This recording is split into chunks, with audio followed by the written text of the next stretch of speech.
And then, so I've been raising my children on my own the whole time. So And what did then you she- do that your mother had to kick you out? I was on, my mommy, doesn't like, the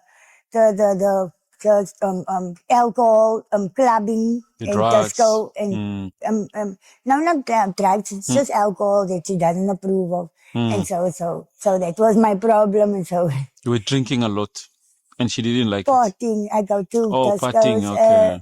every Saturday night, and I would leave my children by her, and then she would, complain. Like she got tired.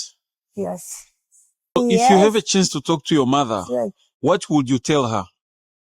I would want to say that I'm sorry, and she must forgive me if I did something wrong to her, and she must, and her husband must forgive me because we don't get along very much, but I do greet him, and so, but she's more the point of mine. But we're very close, but it's just maybe she changes her ways, then I'll be able to live in the same house as her.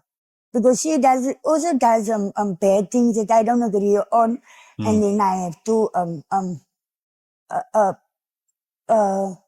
then I must always make up for it.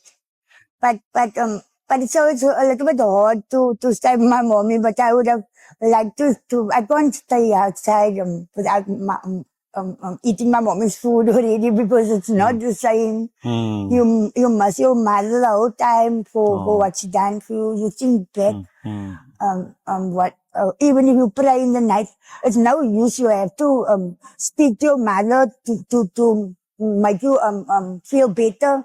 Yeah. Yes, I would really want if she can accept me, and then